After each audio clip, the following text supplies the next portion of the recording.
हम लाते हैं top news, आपके फेवरेट टॉक शोज और अनलिमिटेड एंटरटेनमेंट सिर्फ यूट्यूब पर। अगर आपने अभी तक हमारा चैनल सब्सक्राइब नहीं किया तो अभी सब्सक्राइब करें और बेल आइकॉन को क्लिक करके हमारी लेटेस्ट वीडियोस के बारे में अपडेट जानें। सब्सक्राइब कीजिए और हम आपको लिए चलेंगे आपकी फेवरेट वीडियो की तरफ।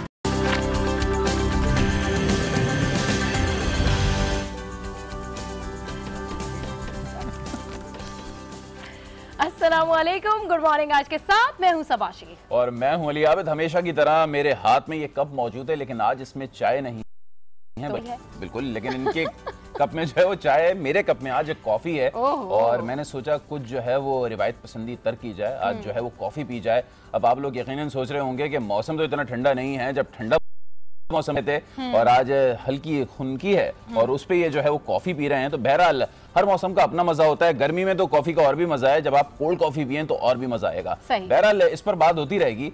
आज गुफ्तगू हमें नहीं है, लेकिन गुफ्तगू का आगाज हम क्रिकेट पर कर लेते हैं क्योंकि बहरहाल ये जो है वो एक सबका एक मुश्तरका मसला है क्रिकेट। क्योंकि पाकिस्तानी टीम की कारकर्दगी जो है, जो इन्वर्टेड कॉमर्स में हम कारकर्दगी ले लेते हैं, इंतहाई शानदार जा रही है न्यूजीलैंड में।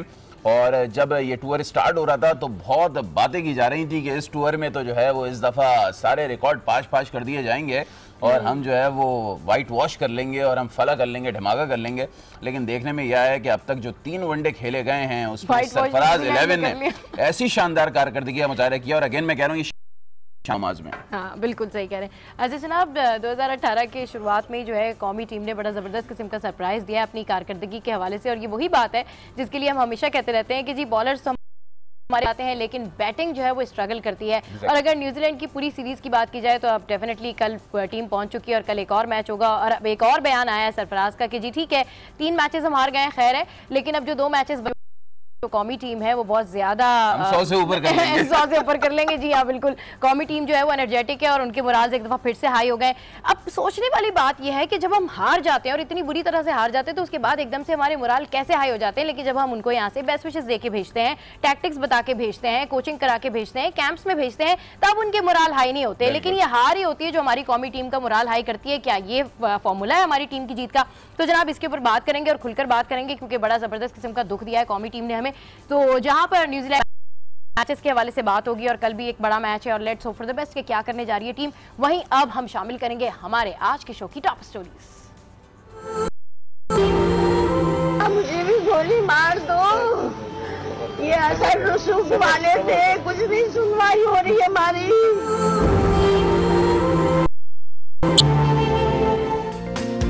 शहर कायद में एक और हंसते बसते घराने पर कयामत टूट पड़ी। मलेशिया से लौटने वाला घर का वाहिद चश्मो चिराग इंतजार अहमद डिफेंस में पुलिस की फायरिंग से 20 सड़क पर कत्ल कर दिया गया। बूढ़े वालिदैन गम से निढाल। ACLC के मजीद 2 एहलकारों ने गिरफ्तारी दे दी। मुकदमे में गिरफ्तार एहलकारों की तादाद अब 8 हो गई। वज़ीर आला सिंध की मुल्जिमान को कैफरे किरदार तक पहुंचाने की यकीन दहानी।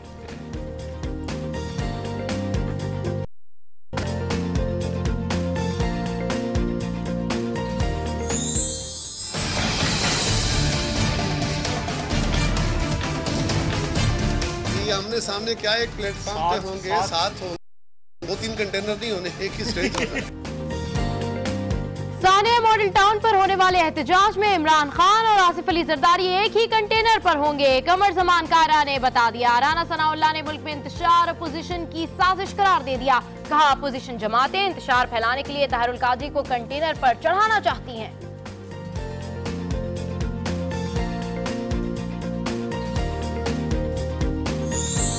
अखबारात की शह सुर्खियां क्या कह रही हैं ये जान लेते हैं।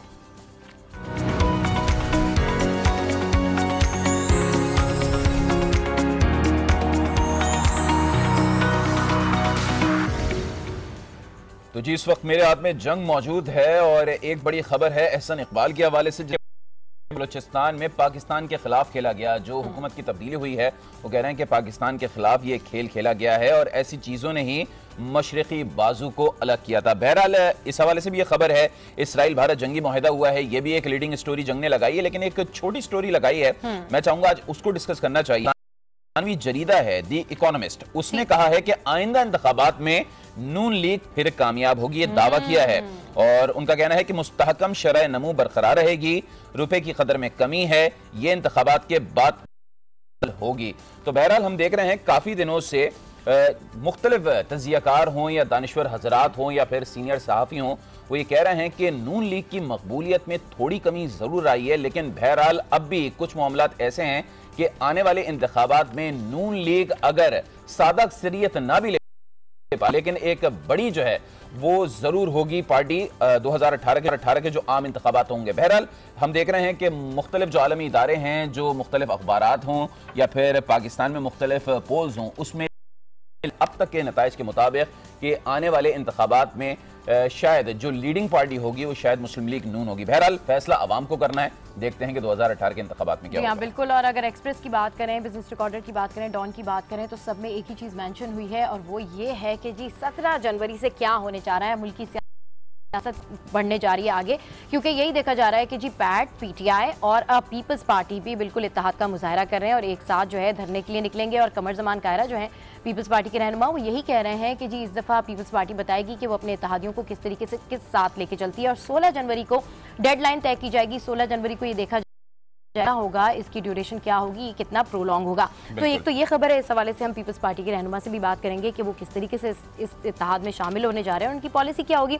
और दूसरी खबर जो है वो chief justice of Pakistan Saqib Nisar, जिन्होंने इतवार के दिन भी अदालतें खोली और तमाम लोगों का शुक्रिया अदा किया। और दूसरी चीज़, इंपॉर्टेंट चीज़ जो आज है वो ये है कि chief justice Lahore high court ने खुद नोटिस लिया था ज़ैनब मर्डर के हवाले से, तो उसकी रिपोर्ट भी आज पेश की जाएगी, जबकि पोस्टमार्टम रिपोर्ट जो है वो ज़ैनब की आ चुकी है। और अगर हम ओवरऑल खबरों के हवाले से बात करें तो जरदारी साहब आज से लाहौर में डेरा जमा रहे हैं और देखना यह है कि अब लाहौर में क्या होता है, दमादम मस्कल अंदर होता है, क्योंकि नून लीग जो है उनकी जानिब से भी यही कहा जा रहा है, राना सना की जानिब से भी यही कहा जा रहा है कि जी जो धरने तो मुल्की इस्तेहकाम को नुकसान पहुंचाने के लिए जो है साजिश है।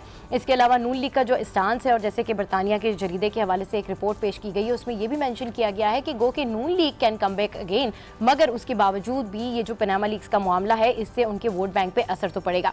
और अगर अली ओवरऑल बड़ी ज़बरदस्त किस्म की मैं बात करूँ तो वो है कराची, जो कि रौनकों में भी रहा और हेडलाइंस में भी रहा और साथ साथ दिल में भी रहा, मेरे दिल में भी रहा। कराची के लोगों ने एंजॉय भी किया और बड़ा जबरदस्त एंजॉय किया और बड़े मजे से उस तमाम चीजों को एंजॉय कर रहे थे। गवर्नर सिंह भी थे जी। सबसे अच्छी डिश क्या लगी? सबसे अच्छी डिश जो थी वो टिक्का और तंदूरी।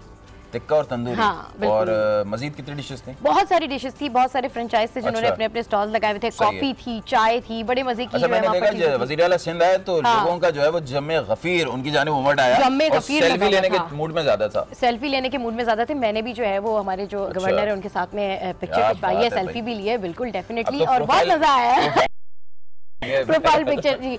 और इसके अलावा जो सबसे ज्यादा पॉजिटिव चीज़ थी वो ये थी कि पीपल्स पार्टी ने काफ़ी फोकस किया इस दफ़ा। जो ईद फेस्टिवल था बड़ा ऑर्गेनाइज था, बाकायदा तौर से लाइन लगा के लोग जा रहे थे, बाकायदा तौर पे टिकट था। और साथ साथ बिलावल भुट्टो जरदारी भी पहुंचे, आसफा भुट्टो जरदारी भी वहाँ पर पहुंची, जबकि वज़ीर आला सिंध भी बगैर प्रोटोकॉल के टिकट लेके वहाँ पर पहुंचे। तो ये एक्टिविटीज हो गई है, जो है ना वो पेट में दर्द उठ गया होगा कि जाहिर सी बात है इतने मजेदार और चटपटे। लेकिन फैशन की बात भी करेंगे अली, फैशन की भी बात करेंगे, क्योंकि मिलान में यानी कि इटली में जो है वो मेंस फैशन वीक जारी है। आज उसका आखिरी रोज है, तो जो लोग जो जितने भी लड़के हैं वो फॉलो करते हैं फैशन को, वो फॉलो करें, सब अपनी पसंद की और अपनी मर्जी के लेकर आएंगे जिसमें इनका वायरल पाए।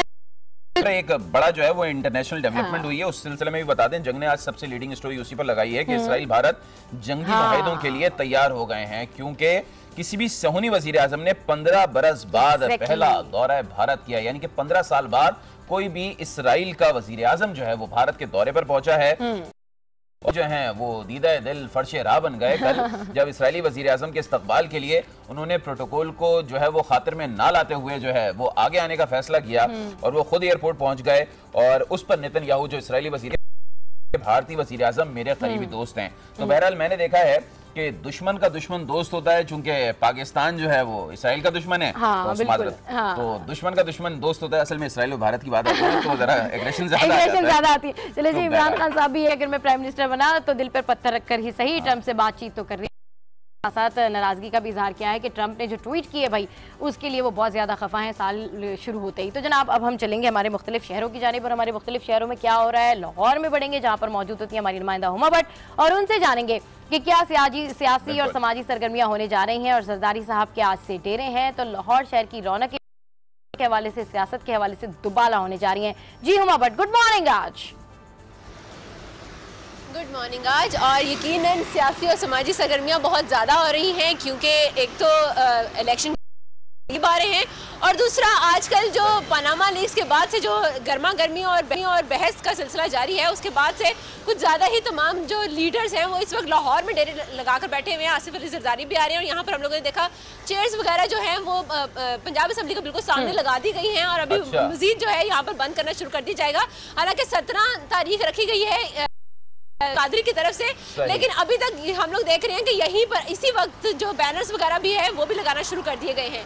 यहाँ पर ये तैयारियां तो शुरू हो गई हैं। इसके अलावा 3 काबिल जिक्र जो है इवेंट्स हैं। एक तो ज़ैनब के हवाले से हम लोग देख रहे हैं कि ज़ैनब का जो इशू है 36 घंटे गुजर जाने के बावजूद अभी तक नहीं की जा सके, और अभी तक डेडलाइन जो है वो गुजरती जा रही है।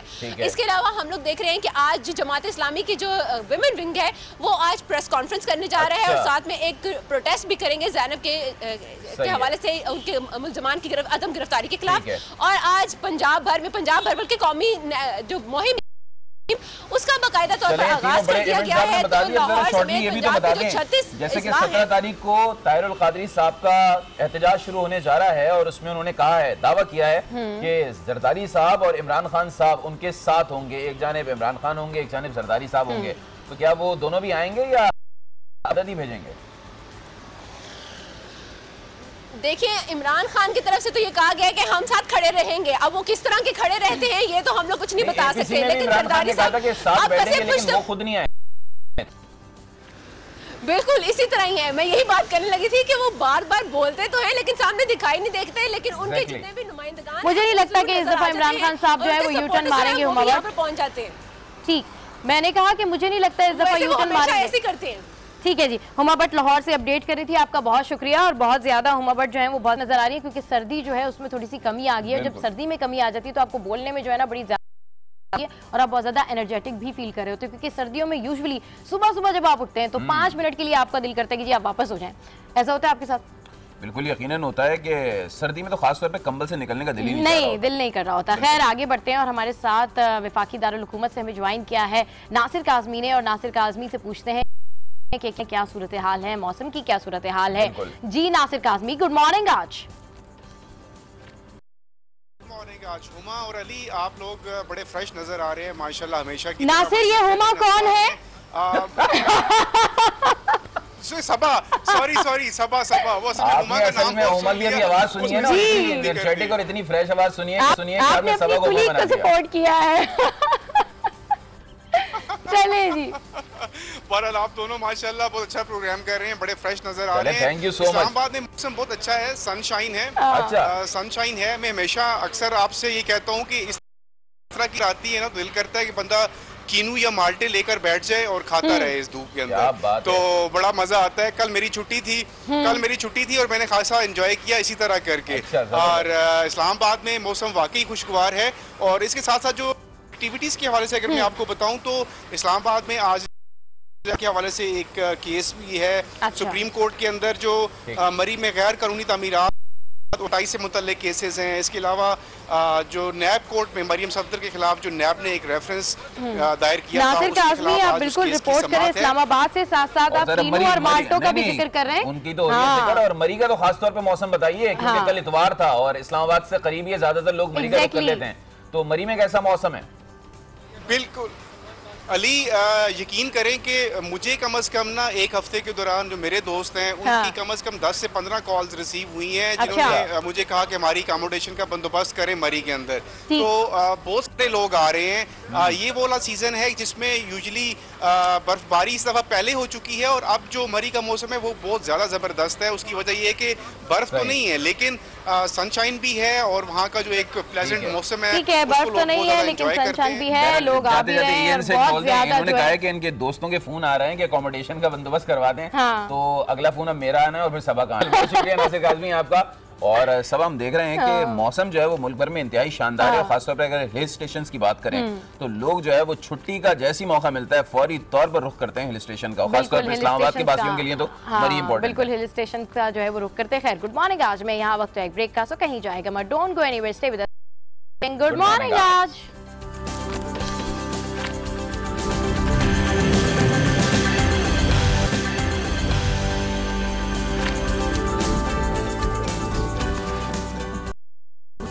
Welcome back to good morning आज। और अब आपको एक बार फिर बताएंगे कराची ईद फेस्टिवल के हवाले से जो तमाम तर रहनुमाइयों के साथ कल इख्तिताम पजीर हो चुका है और फेस्टिवल का इनेकाद बेनजीर भुट्टो पार्क में किया गया था, जिसमें 100 से जायद स्टॉल्स लगाए गए थे।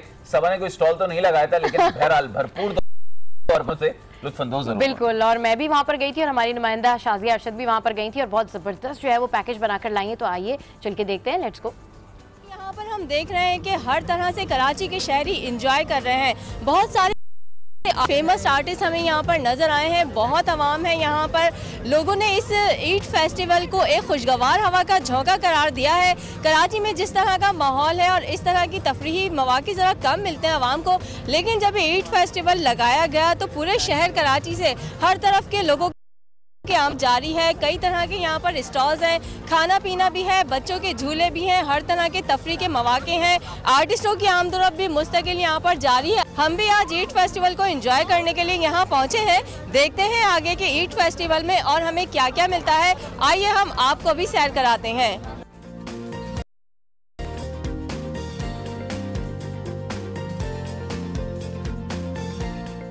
तरह की चीज़ें ज़्यादा होनी चाहिए ताकि हमारे अवाम को आदत हो कि वो निकल सके अपनी फैमिली के साथ सेफ जगहों पर। ईद फेस्टिवल जो है ये ईद फेस्टिवल से भी ज़्यादा हाईलाइटेड नज़र आ रहा है और मेरा ख्याल है बस पता नहीं हम तो आ ही गए चलें शोबिस की वजह से, लेकिन जो रश मुझे बाहर भी नज़र आ रहा है उससे अंदाज़ा हो रहा है कि एक कामयाब प्रोग्राम है। और लोग जो हैं, पहले हम कहते थे कि लाहौर मशहूर है खाने पीने में, लेकिन कराची अब बहुत ही टॉप पे चला गया। और राउंड आप ये देख लें जो टाइम है उसके बावजूद माशाल्लाह बहुत रश है। कराची बहुत बदल गया और जो सिक्योरिटी रीजंस और सारी चीज़ों से हट के जो यहाँ पर एनवायरनमेंट नज़र आ रही है, तो मेरा ख्याल है मेरे तो समझ में नहीं आया इसमें से क्या छोड़ूं और क्या खाऊं। ये ऐसी वाली एक्टिविटीज़ यहाँ होती रहनी चाहिए और लगता है कि लोगों के लिए कम ऐसी तफरीह मिलती है जहाँ पे इतनी सिक्योरिटी भी हो, इंतज़ाम भी अच्छा हो। बहुत जिंदा दिलाने कराची बहुत इंजॉय कर रहे हैं और मैं अपनी सहेली के साथ आई हुई हूँ यहाँ। बहुत मज़ा आ रहा है कराची की रंगारंग तकरीब देखकर। कराची में और भी ऐसे होना चाहिए बिकॉज काफ़ी ऐसे फेस्टिवल होते नहीं है।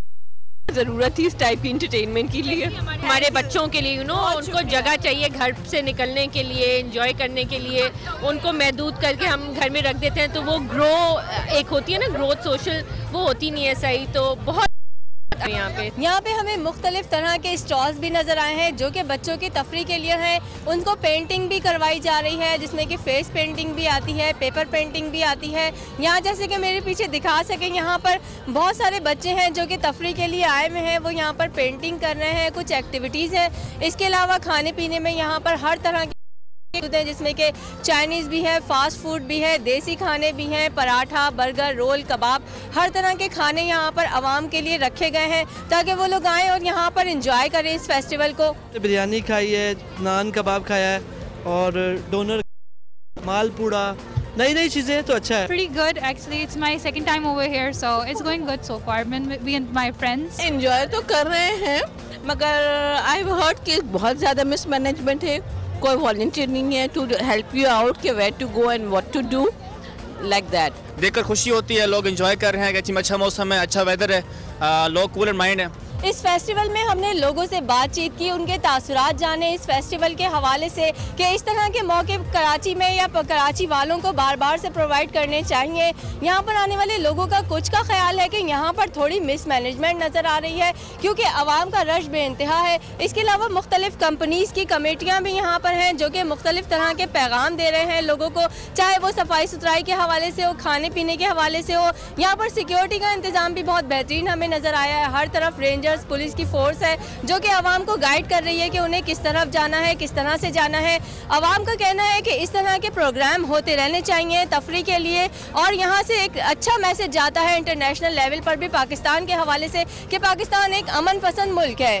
जी बिल्कुल ऐसे प्रोग्राम्स होने चाहिए, लेकिन ऐसे नहीं चलेगा कि हम जो है वो टीवी पे इतनी मजेदार किस्म की डिशेस देखें, इतना जबरदस्त किस्म का फन देखें और बस देखते ही रहें, हाथ में हमारे चाय की प्याली हो। हो रही थी सुबह सुबह और ये तो खूब जो है ना वो मजे उड़ा के आई हैं, जबरदस्त किस्म का जो है वो खाना खा के आई हैं और अभी भी जो है ये कह रही हैं कि वो जो मजा है ना अभी तक इनके जो टेस्ट है वो इनका डेवलप हुआ है। अच्छा नहीं, खाने बहुत अच्छे थे और जिस तरीके से शाजिया बता रही थी कि आम आवाम को थोड़ी सी मुश्किल हो रही थी तो वाकई में थोड़ा सा प्रॉब्लम तो थी क्योंकि रश बहुत था। ज़ाब्ता ये बताएं ना, ढाबों पे बैठ के खाना बड़ा मुश्किल होता है आपके लिए, तो आपने वहाँ पे कैसे खाया खुली फिजा में? एक्चुअली वहाँ पे के कोने पे खाया? नहीं, एक्चुअली वहाँ पे VIP लॉन्च था जिसमें बैठ के मैंने थोड़ा सा खाना खा लिया था।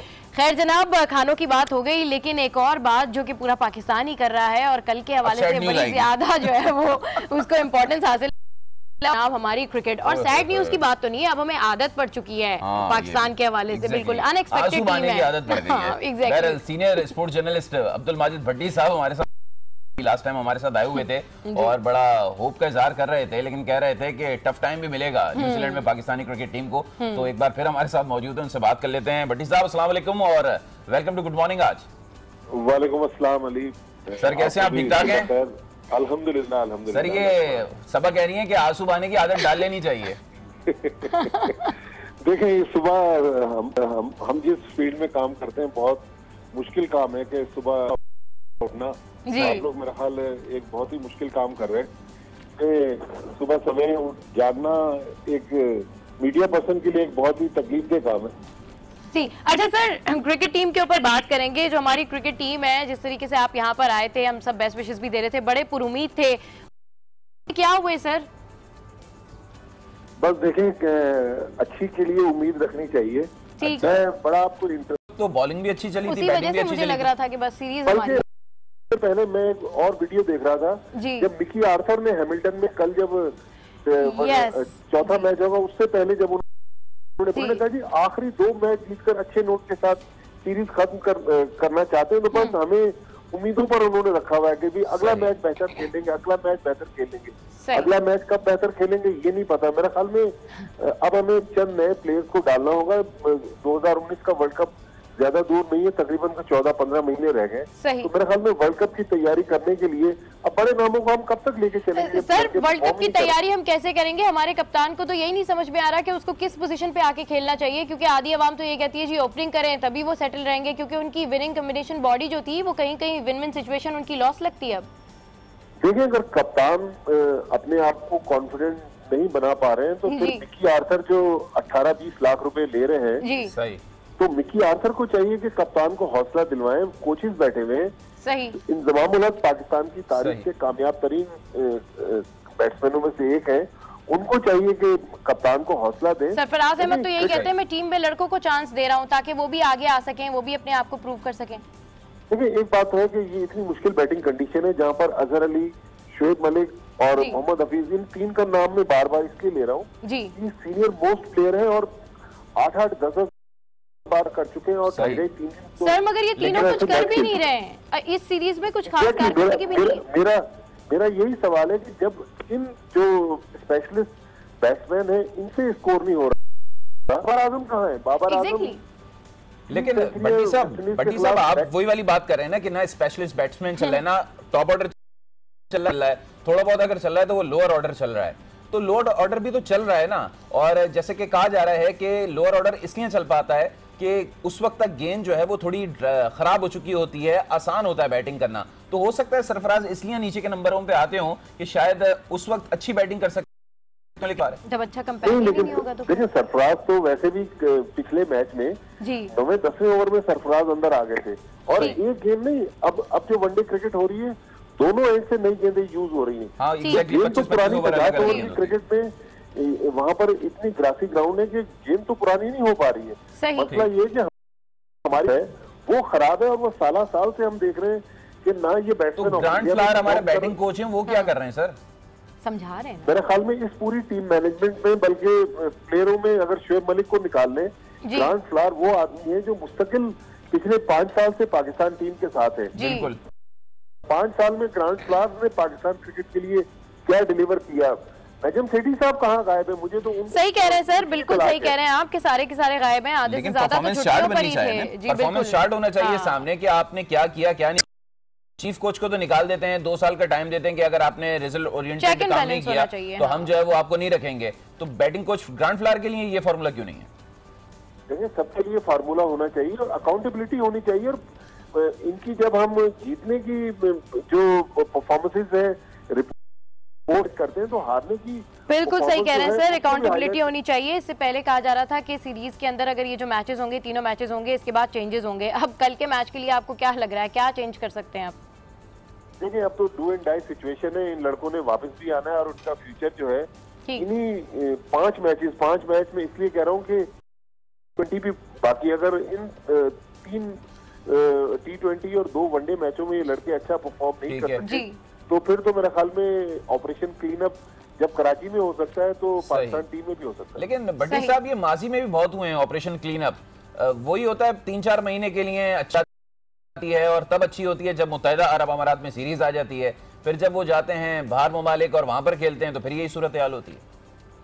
देखिए जब मुश्किल कंडीशन में हम नौजवान प्लेयरों को नहीं दे रहे जी तो एटलीस्ट उन्हें अच्छी कंडीशन, जो आइडियल कंडीशन है उनमें चांस देकर उनका कॉन्फिडेंस तो बढ़ाया जाए ना। सही।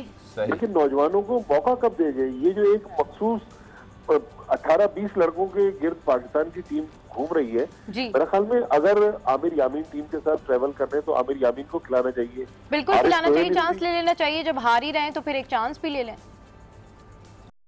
थोड़ा सा हमें ब्रॉड माइंडेड होना चाहिए, नए लड़कों को चांस दें और नए लड़कों को लंबा रन दें। ये नहीं कि 2 मैचों की परफॉर्मेंस पर उनका कैरियर हमेशा से खत्म हो जाए। अभी शान मसूद बहुत ज्यादा वनडे। हफीज के हवाले से आप क्या कहेंगे, क्योंकि Hafeez as a allrounder Pakistani team में आए थे, बॉलिंग अब वो कराते नहीं है क्योंकि मेरे ख्याल में बॉलिंग खत्म होने के बाद अगर हफीज बैटिंग में भी अच्छा नहीं करते तो हफीज को तो चलिए ठीक है।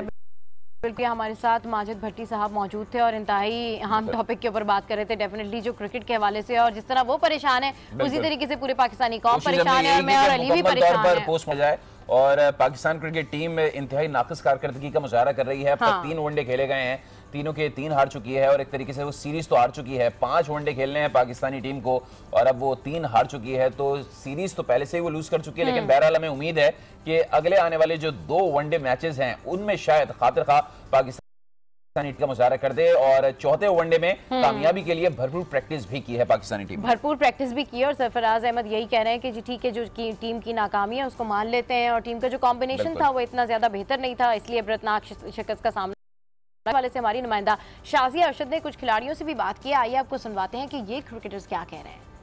नहीं, किसी एक चीज़ को नहीं टारगेट करना चाहिए, मेरे ख्याल से बॉलिंग और बैटिंग देखनी चाहिए कि हम लोग क्या कर रहे हैं, उसमें पार्टनरशिप लगे बैटिंग की। फिर बॉलिंग में जैसे हसन अली थ्रू आउट पिछले 1-1.5 साल से आउट करते, मेरा ऐसा उस पर भी बर्डन बहुत ज़्यादा, उस पर भी प्रेशर आ गया। अब देखें लास्ट मैच में उसने कोई आउट नहीं किया तो हमने 23 ओवर में 150 चेज़ करवा लिया। यही चीज़ है, किसी को आउट करना पड़ेगा। आमिर जैसा सीनियर प्लेयर, ग्रेट बॉलर्स है, उसको आउट ऊपर से करने पड़ेंगे। फिर चैंपियंस ट्रॉफी में उसने आउट किए हैं, वैसा स्पेल करना पड़ेगा, फिर जाके हम लोग जीत सकेंगे न्यूजीलैंड जैसी टीम को। यही चीज़ है। फिर बैटिंग में पार्टनरशिप करनी चाहिए, पार्टनरशिप लगेगी तो मेरे ख्याल से कामयाब होंगे। तो हमारी टीम में इतनी एबिलिटी है, किसी टीम को भी हरा सकते हैं, चैंपियंस ट्रॉफी जीते हैं, बड़ी टीमों को हरा के जीते हैं। तो वही चीज़ है कि पॉजिटिव माइंड रखेंगे तो डेफिनेटली प्रेशर से निकल। नहीं, अभी तो पाकिस्तान में मैच खेला है, जो पीछे 2 मैच हार गया, तो उस पर आपको ज़्यादा नहीं परेशान होना चाहिए कि मतलब आगे मैच जो आ रहा है उस पर ज़्यादा फोकस करना चाहिए। इस मैच को जीत के पाकिस्तान टीम सीरीज में कम बैक कर सकती है। तो जिस तरह पाकिस्तान टीम बाउंस बैक करती है तो इंशाल्लाह उम्मीद है पाकिस्तान टीम इस वनडे में अच्छा परफॉर्म करेगी और पाकिस्तान में जितने भी सीरीज है वनडे और T20 जीत के आएगी। देखिए आप होम कंडीशन पे जो टीम भी खेलती है वो थोड़ा मुश्किल टफ टाइम दूसरी टीम को देती है, तो पाकिस्तान टीम को थोड़ा एडजस्ट होना पड़ेगा, उधर खेल के मतलब अटैकिंग क्रिकेट खेलनी पड़ेगी, तो उससे पाकिस्तान के लिए चांसेस भी हैं जीतने के। तो क्योंकि टीम इसमें मैचेस भी अच्छे हो रहे हैं, थोड़ा बारिश की वजह से भी पाकिस्तान को थोड़ा नुकसान हुआ, तो लेकिन ये उम्मीद है कि इंशाल्लाह पाकिस्तान टीम ये वनडे जीत के बाउंस बैक करेगी। देखें अभी इस सैटरडे को मैच है तो यही चांस है कम बैक करने का। अगर ये अल्लाह ना करे हारते हैं तो सीरीज और स्पेशली चलिए जी, बहुत सारी बेस्ट विशेज़ हमारी टीम के लिए कि अल्लाह करे अब जीत जाए हमारी टीम। और अब कुछ बात करते हैं हम करंट पॉलिटिकल सिचुएशन के हवाले से। कराची के इलाके डिफेंस में गुज़िश्ता रोज़ कार पर फायरिंग से जाँ बहक नौजवान पर फायरिंग करने वाले ACLC के मजीद 2 एहलकारों ने गिरफ्तारी दे दी है, जबकि गिरफ्तार एहलकारों और बयानात भी कलम बंद कर लिए गए हैं। बिल्कुल, मकतूल इंतजार के वालिदैन इंसाफ के मुंतज़िर हैं। वज़ीर आला सिंध, गवर्नर सिंध और दीगर सियासी रहनुमा इंतजार के वालिदैन से ताज़ियत के लिए पहुंचे और वज़ीर आला सिंध ने यकीन दिलाया है कि कत्ल की तहकीकात वालिदैन की मर्जी के मुताबिक होगी।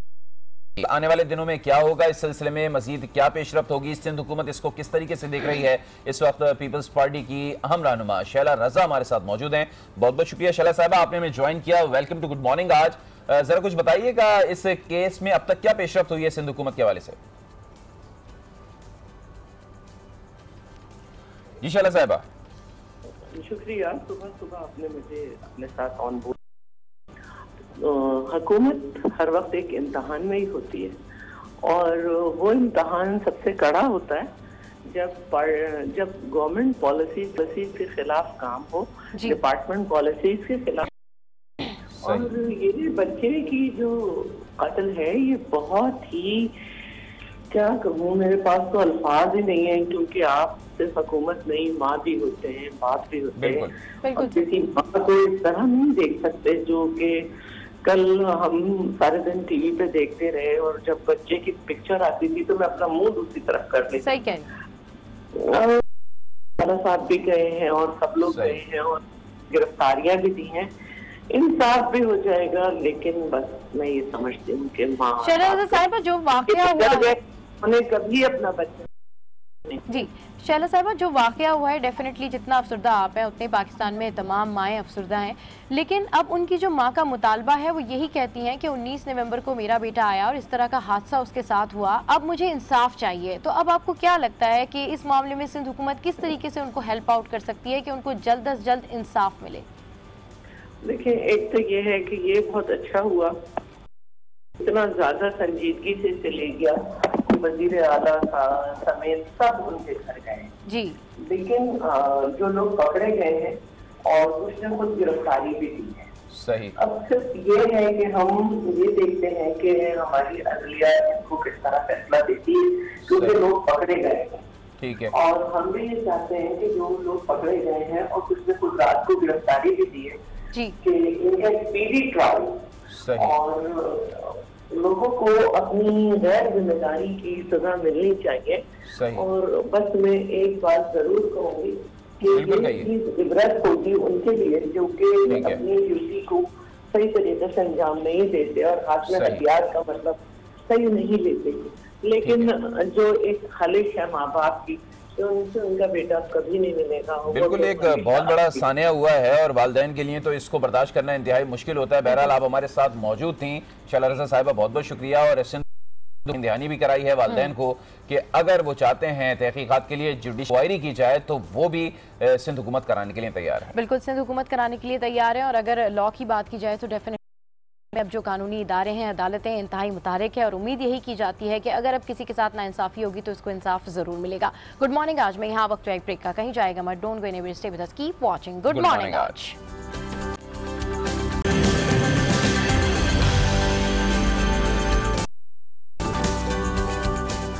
Welcome back to good morning आज। तो जनाब, अब कुछ बात कर लेते हैं सियासी गठजोड़ के हवाले से। पीपल्स पार्टी वस्ती पंजाब के सदर के हवाले से भी आपको बताएंगे कि कमर जमान कायरा ने भी अब दावा कर दिया है कि सानिया मॉडल टाउन पर होने वाले एहतजाज में इमरान खान और आसिफ अली ज़रदारी एक ही कंटेनर पर होंगे, जबकि लाहौर में प्रेस कॉन्फ्रेंस से खिताब करते हुए भी पंजाब के हुक्मरानों को इस्तीफा देने पर मजबूर कर ही देंगे।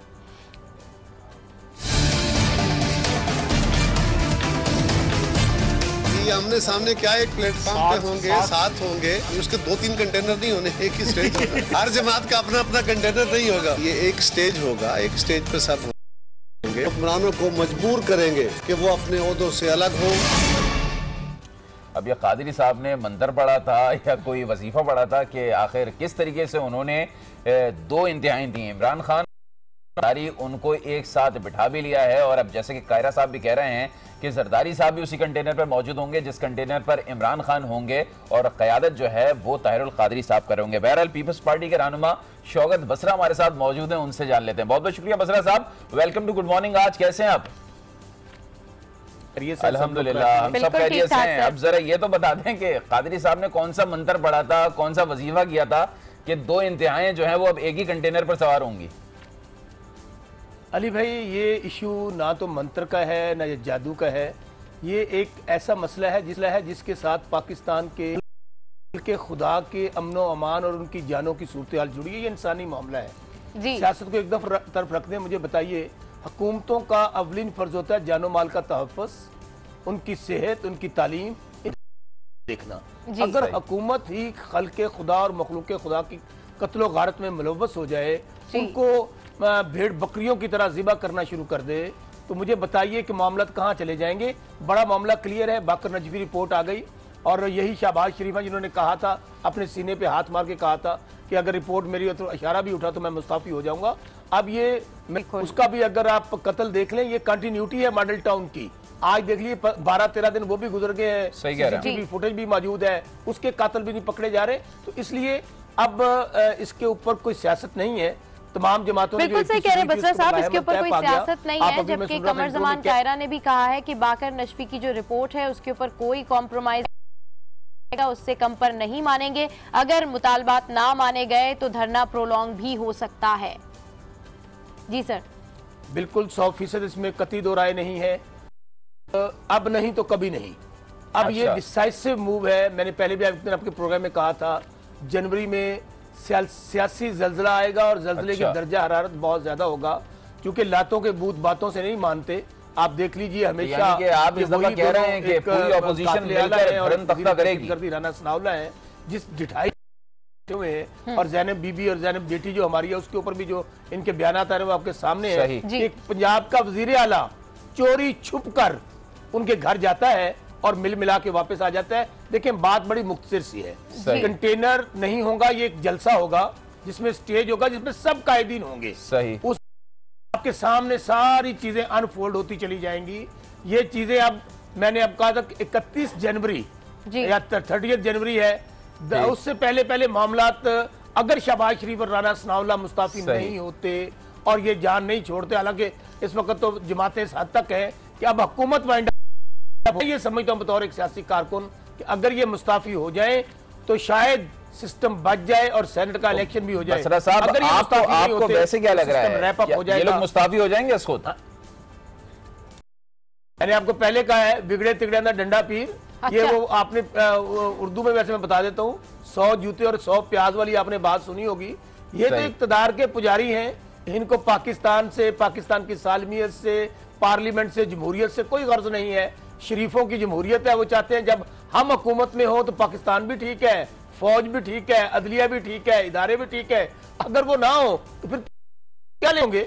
ये इंशाल्लाह अब खल्के खुदा जब सड़कों पे आ रही है, सियालवी साहब भी आ रहे हैं, कह रहे हैं खल्के खुदा सड़कों पर आ रही है। और अगर पैट की बात की जाए तो पैट के साथ पीटीआई तो शुरू से ही थी, जब सानिया मॉडल टाउन हुआ था उसके बाद से पैट के साथ पीटीआई है। लेकिन अब पीपल्स पार्टी जो है इंटैक्ट हो गई है इस धरने में, तो इस वजह से लोगों को बड़ी तशवीश भी हो रही है।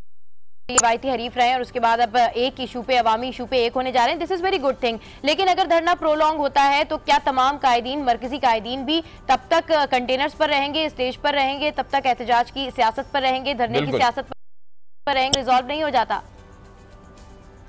देखिए, आप एक ही निशिस्त में सारी बातें पूछ लेना चाहती हैं। जी बिल्कुल, इन्वेस्टिगेटिव रिपोर्ट आपके जो मैं जो पूछना चाह रही हूँ सर आप समझ गए। असल में हम ये पूछना चाह रहे हैं, ऐसा तो नहीं होगा कि जैसी कंटेनर पर सवारी होने का वक्त आएगा तीनों करेंगे और ऐलान करेंगे, थोड़ी देर के लिए कंटेनर पर रहेंगे, फिर अपने घरों को चले जाएंगे? Exactly, that's the point sir. नहीं ब्रदर, नहीं, अब नहीं। अच्छा, ऐसा नहीं होगा। मैं अब की बार पक्का डेरा और बसेरा जो है वो कंटेनर पर ही होगा। मैं कहता हूं, देखें, अब शरीफों की जमहूरियत, शरीफों की कत्लो गारत की गुंडागर्दी अब नहीं चलेगी मेरे भाई। ये मैं कह चुका हूं कि ये गुस्ताखान रसूल भी हैं, जो साजिशें ये मुल्क के खिलाफ कर रहे हैं, खल्के खुदा के खिलाफ कर रहे हैं। अब बिल्कुल इनका धड़न तख्ता होगा। ये जो पंजाब पुलिस सिर्फ शरीफ फैमिली को शेल्टर देने के लिए है, ये गुल्लू भट्ट पुलिस है। मुझे बताइए क्या हो रहा है? ये सिर्फ पुलिस क्या कर रही है मेरे भाई? यहाँ पे कत्लो गारत कर रही है। मासूम लोग जो सड़कों पर आते हैं अपना एहतजाज रिकॉर्ड कराने के लिए और अपने जज्बात के, उनको भी कत्लो गारत कर देती है।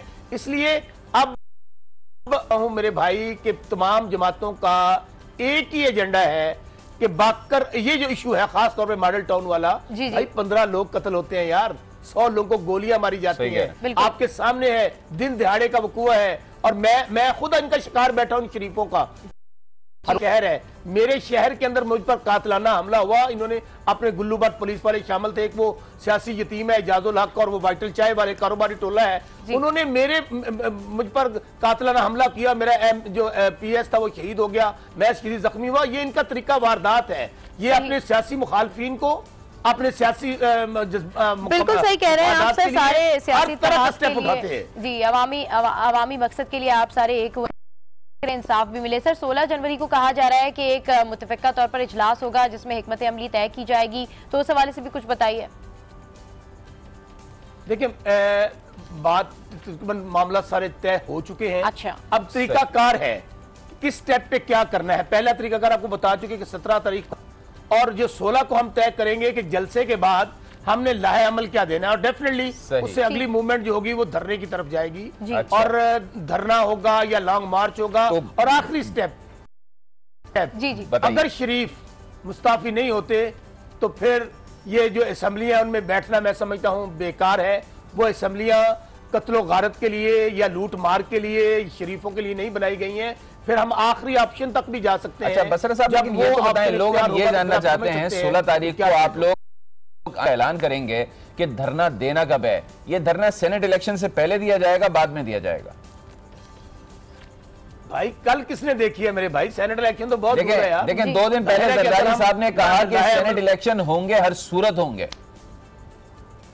नहीं, मैं तो आपको पहले कह रहा हूं कि हम जमहूरियत को डील तो हमेशा इस जमहूरियत के लिए, इस पार्लियामेंट के लिए, सिस्टम के लिए हमने तो मेरे भाई जानों के नजराने दिए हैं। हमने 12-12 साल, ये कहना आसान होता है फांसी के फंदे पे झूल जाना और रातों रात पतली गली में से दस्तखत अंगूठे माफीनामे लेके बाहर भाग जाना, ये बहुत मुश्किल है। और ये हम ना मौला जटवाली सेस करते हैं। हम लोगों ने अमली तौर पे शहीद बीबी दुनिया से चली गई, 12 साल खुद जरदारी साहब ने जेल काटी है। हम कोशिश करेंगे कि आखिरी वक्त तक ये सिस्टम डीरेल ना हो। जी अच्छा सर, बिल्कुल आपकी जानिब से एक बड़ा कड़ा स्टांस लिया जा रहा है। आपकी जानिब से इस दफा आप कह रहे हो कभी नहीं सर, अगर हुकूमत की जानिब से मुसलसल ढिटाई का मुतालबात नहीं माने जाते हैं, ढिटाई का मुजाहरा किया जाता है, वो आपको नहीं मिलते हैं, फिर सर देन फिर मैं आपको कह रहा हूँ ना, फिर आप देखेंगे वो कहते हैं ना आगे आगे होता है क्या नहीं, कह रहे हैं दमादम मस्कलंदर होगा। कुछ देखना बाकी सर, है। कुछ हम भी तो जानना चाह रहे हैं ना, मतलब आखिरी फिर क्या हद क्या तो राय नहीं है, बिल्कुल दमादम मस्कलंदर होगा। अच्छा, हम तमाम पार्टीज के साथ लाहे अमल तय पा चुका है, चीजें जरा चुके हैं। ये क्लियर है, मैं आप लोगों को उकसा नहीं रहा हूँ, आप कह रहे हैं। अनफोल्ड कर दूं। जी सर, शौकत मिश्रा साहब बिल्कुल क्या कह रहे हैं? मैं ये कह रहा हूं कि मैं आपको उकसा नहीं रहा हूं दमादम मस्कल अंदर करने पे, ये आप ही का नैरेटिव है। नहीं मेरे भाई, ये दमादम आप नहीं उकसा रहे, ये हमारा समझता हूं हमारा फ्रीजा है तमाम जमातों का। क्या अपोजिशन की जमातें या अगर ये पाकिस्तान की सियासत है या हुकूमत है, अल्लाह ताला जो देता है वो इसलिए नहीं देता कि कातिल जो है वो दंदनाते फिरे, जो रिश्ते लूटने वाले हैं वो दंदनाते फिरे, गुस्ताखे रसूल दंदनाते फिरे, पनामा के चोर डाके भी डालें और आगे से आंकड़े भी और लोगों को धमकियां भी दें, ये नहीं होगा मेरे भाई। ठीक है शौकत बसरा साहब, बिल्कुल आपसे मजीद भी डिस्कशन यहीं से कंटिन्यू करेंगे कि क्या होगा और क्या नहीं होगा। फिलहाल सर हम गुड मॉर्निंग, आज मैं यहाँ पर ब्रेक ले रहे हैं, उसके बाद आपकी डिस्कशन को सर हम यहीं से कंटिन्यू करेंगे। तो गुड मॉर्निंग, यहाँ वक्त एक ब्रेक का, कहीं जाएगा मत, don't go anywhere, stay with us, keep watching good morning.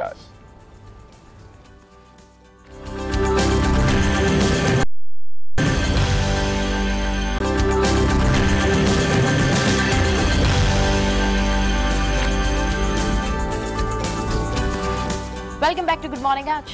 तो हमारे साथ शौकत बसरा मौजूद हैं, पीपल्स पार्टी के सीनियर रहनुमा। अब उनसे कुछ इस सिलसिले में बात कर लेते हैं। कल वफाकी वज़ीर दाखिला एहसन इकबाल ने सख्त इल्जाम आयद किया है जो कुछ बलूचिस्तान में हुआ है। बलूचिस्तान की हुकूमत तब्दील की गई है, नून लीग की हुकूमत चली गई है, काफ लीग का वज़ीर आला आ गया है और वो कहते हैं कि पाकिस्तान के खिलाफ खेल खेला गया है। फ़कत 5 सीटें रखने वाली पार्टी जो है वो अपना वज़ीर आला लेकर आ गई है। अब दबे रहा है कि ये पीपल्स पार्टी की पॉलिटिक्स थी कि बलूचिस्तान आई और नून लीग की हुकूमत चली गई।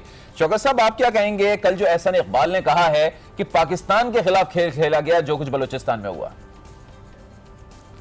एहसन इकबाल उसी नाहल गॉड फादर के दरबारी वजीर दाखिला है, उन्होंने तो यही कहना है, वो कहते हैं किसियानी बिल्ली खंबा नोचे नोचे।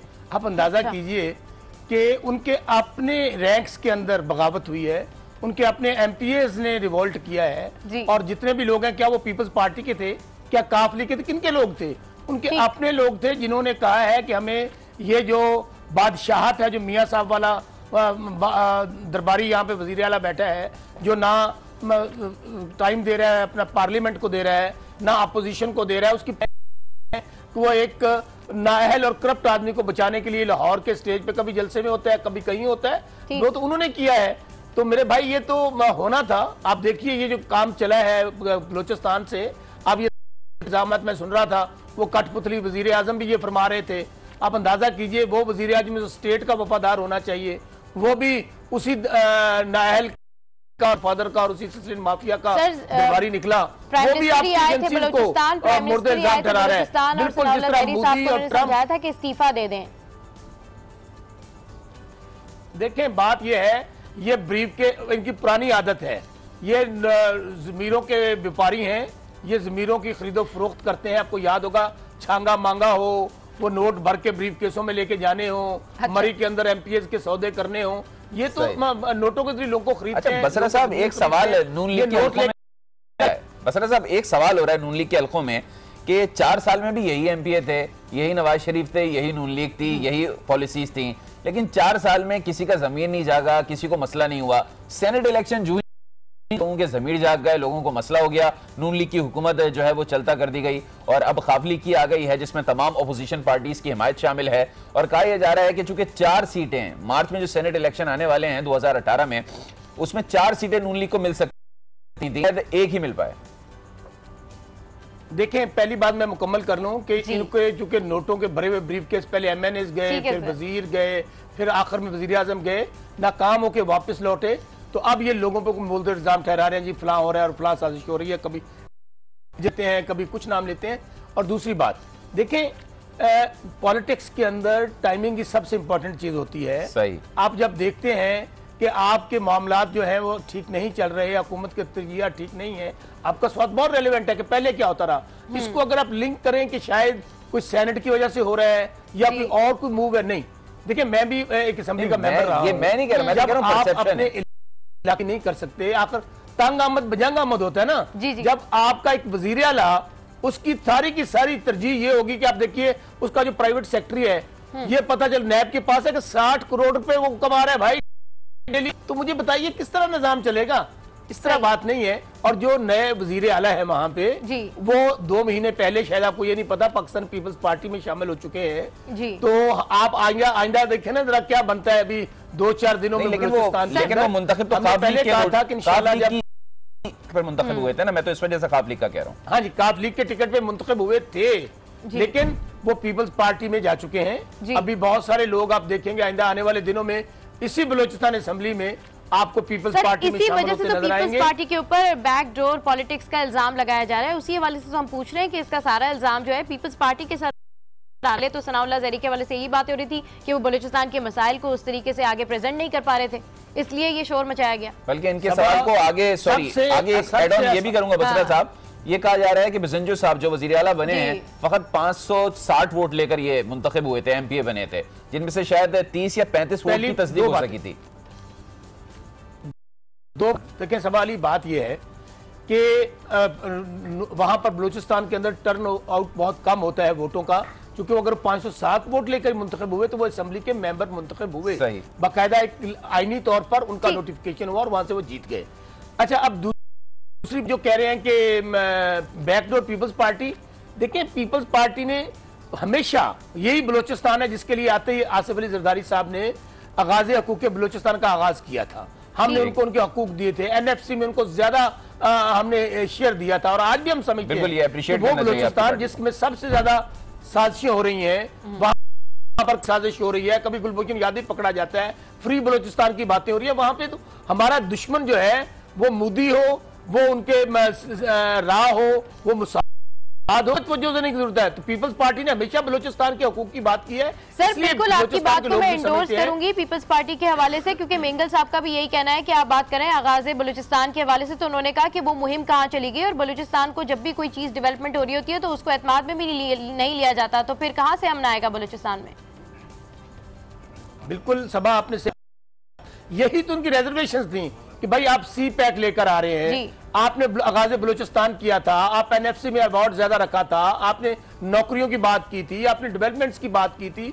इस हुकूमत की तरजीह नहीं है, इस हुकूमत की तरजीह है कि रायवेंड और जो अलीट बस्ती है वहां पर मेट्रो ले जाओ, वहां पर खट्टी ट्रेन ले जाओ, वहां पर आप जितने मंसूबे हैं वहां ले जाओ, लूट मार के लिए जितने बनाने हैं, वहां पर तो तरजीह नहीं थी बलूचिस्तान के अंदर। और मैं समझता हूँ बलूचिस्तान बहुत ही सेंसिटिव एरिया हमारे लिए और बनता जा रहा है। बिल्कुल, बलूचिस्तान बहुत ज्यादा सेंसिटिव एरिया है और हम तो दुआ बलूचिस्तान के हालात भी बेहतर हों, बलूचिस्तान में हुकूमती मामलात भी बेहतर हों, ताकि ये जो हमारा रकबे के लिहाज से सबसे बड़ा सूबा है अली एक फिक्रा जी अली भाई एक फिक्रा जी बिल्कुल। जब भी ये शरीफों की हुकूमत आती है सूबों के अंदर जो वहां पर उनके अंदर ये होता है कि यार हमें इग्नोर किया जा रहा है, वहां पर उनको ये शिद्दत से एहसास होता है कि शरीफ जो है हमारे हकूक छीन रहे हैं। छोटे सूबों को क्या शिकायत है? यही शिकायत है ना, हमें तो जनूबी पंजाब वाले जो है हम रोते हैं कि हमारे वसाइल लूट लूट कर। आप जनूबी पंजाब की बात कर रहे हैं ना, तो चलें ज़ैनब की भी बात कर लेते हैं। जरा कुछ इस सिलसिले में बताएं, ये मुसलसल कसूर में ऐसे वाकयात क्यों पेश आते हैं? क्योंकि आपका ताल्लुक भी पंजाब से ही है, तो कसूर में हम मुसलसल देख रहे हैं पिछले 2-3 सालों में तो काफी वाकयात पेश आए हैं। मैं समझता हूं कि बतौर मुसलमान, बतौर पाकिस्तानी, ये बहुत बड़ा फेलियर है। ये यकीन मानिए कि मेरा दिल खून के आंसू होता है। छोटी सी ज़ैनब, ये ज़ैनब वाला पहला वाकया नहीं है। आप लोगों ने बड़ा ये साल से जी 12वां वाकया है। कोई आयशा है, असल में कसूर क्या उन बच्चियों का?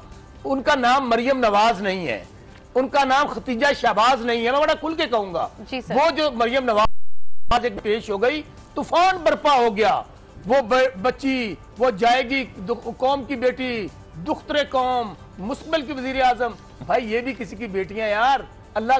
और यकीन माने, मैं समझता हूं कि अब जो हुआ है और जिस अंदाज में ज़ैनब बेटी का मामला, 7 साल सी नन्ही परी मासूम बेटी, मेरी बेटी, आपकी बेटी, कौम की बेटी, अब अगर ये शरीफ समझते ये हमारी बेटी है, मुझे बताइए कितना बड़ा सर पोस्टमार्टम रिपोर्ट आ गई है, फुटेज आ गई है, अब तहकीकात का दायराकार भी वसी किया जा रहा है, लोगों के डीएनए जा रहे हैं। सर इस मसले पे हम यही चाहेंगे कि तमाम लोग कोऑपरेट करें और जितनी भी हमारी एजेंसीज इस हवाले से काम कर रही हैं वो ज़ैनब के कातिल को कैफरे किरदार तक पहुंचाएं। एक बात कहने दीजिए, शॉर्टली जल्दी से कर लीजिए। देखें, पहली बात, जो मासूम बेटी के बात पे सियासत करता है, बेटियां सियासत करने के लिए नहीं होती हैं। बिल्कुल सही कह रहे हैं सर, बेटियां सियासत करने के लिए नहीं होती। आज 12वां वाकया है, अब चुप रहे। ठीक है, बहुत शुक्रिया सर, साहब हमारे साथ मौजूद रहे। और यकीनन बेटियां साझी होती हैं कि ज़ैनब का जो ही वाकया पेश आया, पूरी सियासी क़यादत एक जुबान होकर जो है वो ज़ैनब के जो वालिदैन हैं उनके साथ जो है वो ज़ारे ताज़ियत के लिए पहुंची। आपकी क़यादत भी गई है वहाँ पे, आपके रहनुमा भी गए हैं, और बहरहाल हमने तमाम ही पार्टी पीटीआई के भी रहनुमा देखे, खुद वज़ीर आला पंजाब में शहबाज शरीफ भी गए। तो बहरहाल बेटियां साझी होती हैं और हम दुआ गो भी हैं कि जल्द से जल्द ज़ैनब का कातिल पकड़ा जाए। और पंजाब हुकूमत को, पंजाब पुलिस को इस सिलसिले में अमली इक़दाम भी करने चाहिए कि जल्द से जल्द ज़ैनब के कातिल को पकड़ा जाए। जी हाँ बिल्कुल, और सीरियस इक़दाम उठाने चाहिए, क्योंकि हुकूमत पंजाब ने जो नंबर्स दिए हैं ज़ैनब के कातिल के डायल करने के लिए, उस पर जब डायल किया जाता है तो उन नंबर्स को कोई उठाता नहीं। तो हुकूमत की खैर इस हवाले से मजीद भी बात करेंगे, मगर गुड मॉर्निंग आज में यहाँ वक्त एक ब्रेक का, कहीं जाएगा मत, don't go anywhere, stay with us, keep watching good morning आज। ओ पिया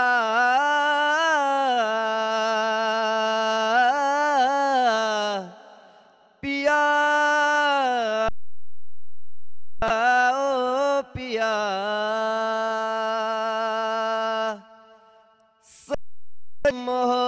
मोहब्बत शायद वही है जिसमें जुनून है, जिसमें जुनून है, पर दो दिलों की यारी में भी तो कितना सुकून है, कितना सुकून है। दे के मुझे तेरी जुदाई माना, रब ने मुझे पैगाम दिया, चन्ना मेरे आ मेरा, चन्ना मेरे आ मेरे आ, चन्ना मेरे आ मेरे आ बेलिया ओ पिया।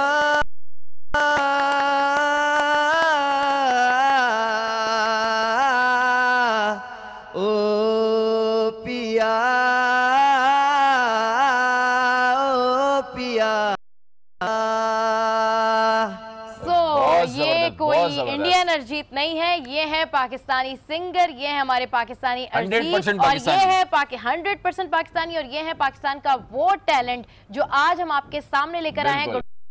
टैलेंट है, हम अपने प्लेटफॉर्म से उसको सामने लेकर आते हैं। तो सबसे पहले हम बात करेंगे इस वक्त हमारे पाकिस्तानी अरजीत से, औरंगजेब से। औरंगजेब, आपको यहाँ देखकर बहुत ज्यादा खुशी हो रही है। वेलकम टू गुड मॉर्निंग आज कि आप हमारे शो पर आए और इतनी जबरदस्त आपकी वॉइस है। सोशल मीडिया पर आपने वीडियो अपनी अपलोड की थी, उसके बाद लोगों ने बिल्कुल आपको बहुत पसंद किया, बहुत सराहा, तो हमने सोचा कि हम आपको यहाँ बुलाएं और लोगों को बताएं कि पाकिस्तान में जो है वो कितना टैलेंट है। सबा जो है ना झूम रही थी। हाँ बिल्कुल, नहीं, I was very amazing about your music and your voice.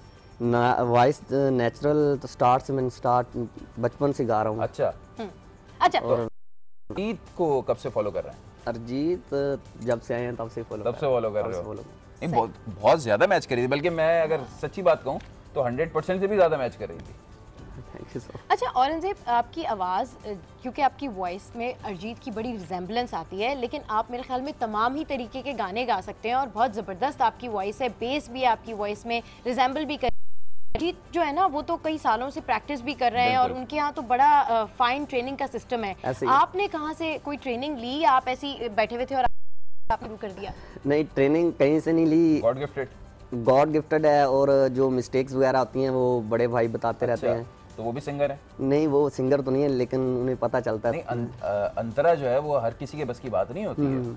ये जो है मतलब आपने स्पेशल क्लासेस ली हों तो इतने अच्छे तरीके से आप जो है वो अंतरा जो है ना कर सकते हैं। तो आपने तो माशाल्लाह से बहुत क्लासेस वगैरह किसी से नहीं ली, बस अल्लाह पाक की तरफ से ये है। चले जी, ब्लेस्ड हैं आप, इतनी जबरदस्त आपकी वॉइस है। अच्छा, वैसे क्या एक्टिविटीज है, वैसे क्या करते हैं अब तो? क्योंकि सिंगर बन गए हैं तो अब तो बड़े फैंस भी होंगे, के बारे में पूछेंगे, लेकिन वैसे क्या एक्टिविटीज हैं, क्या करते हैं? वैसे जॉब कर रहा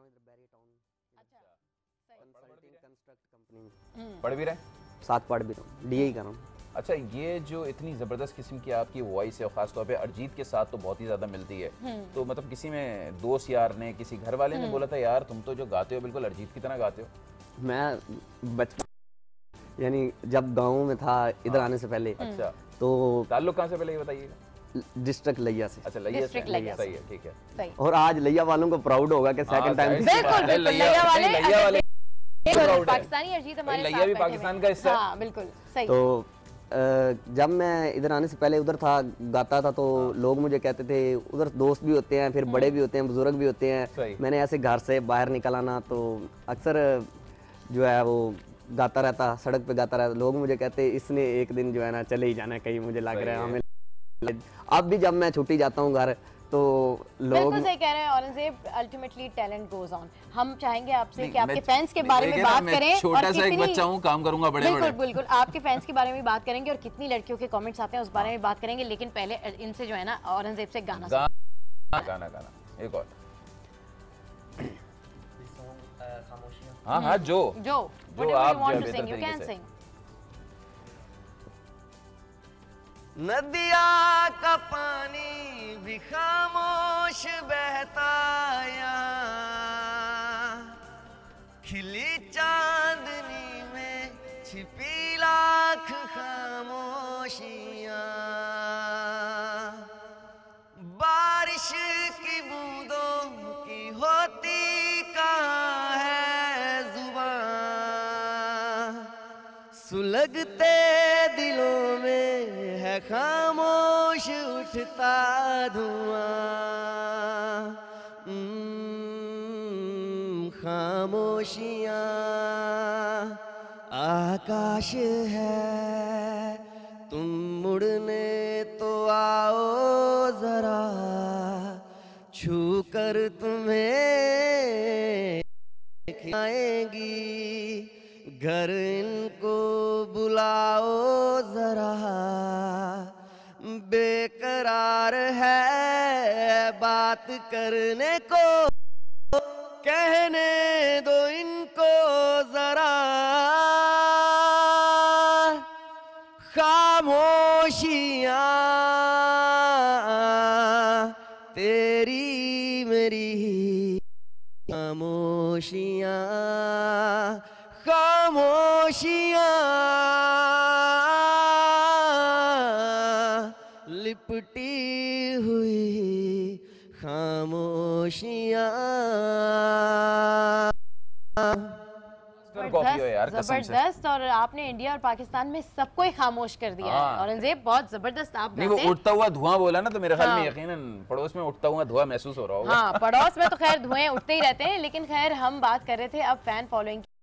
आपने एक वीडियो अपलोड की, एक फैन तो बराबर में बैठी, एक फैन तो ऑब्वियसली कोई भी पाकिस्तानी अगर अच्छा काम करता है तो बीइंग अ पाकिस्तानी हम उसे सपोर्ट भी करते हैं और फैन भी फैन भी उसको, दो फैन तो बिल्कुल। हाँ, अच्छा औरंगजेब, क्योंकि अब डेफिनेटली आप इतने हिट शिट होते जा रहे हैं, लोग आपको पसंद करते जा रहे हैं, इतनी रिजेंबलेंस है अरिजीत की, तो जब कमेंट्स आते हैं फेसबुक पे लड़कियों के लड़कों के, क्या कमेंट्स होते हैं, किस तरीके से मोटिवेट हो रहे होते हैं आप पाकिस्तानियों के कमेंट से, हौसला कैसे बढ़ा रहे होते हो आपका?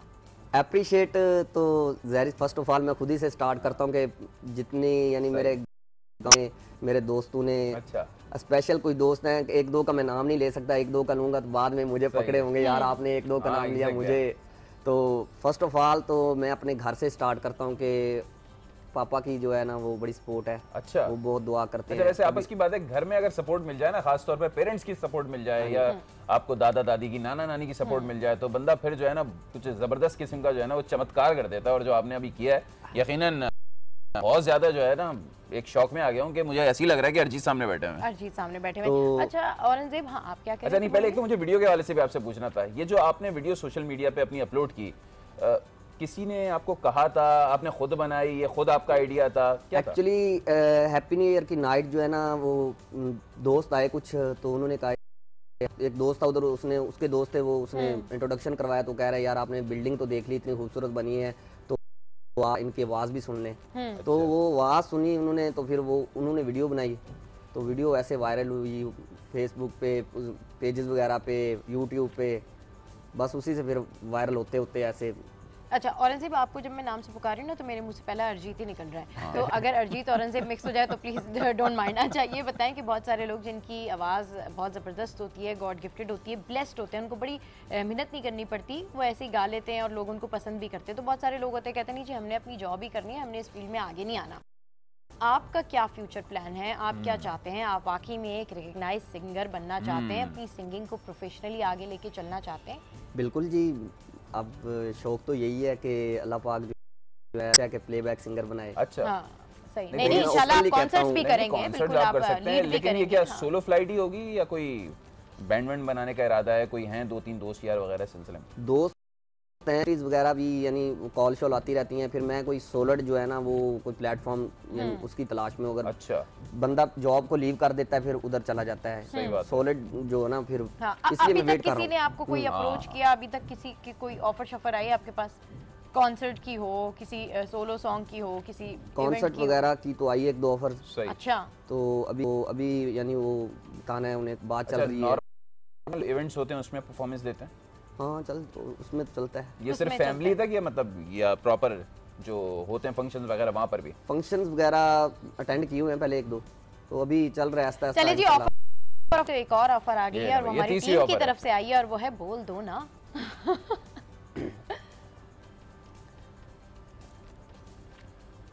हमारी कमी तुमको महसूस होगी, भिगा देंगी जब बारिशें, मैं भर कर के लाया हूँ आँखों में अपनी अधूरी सी कुछ ख्वाहिशें,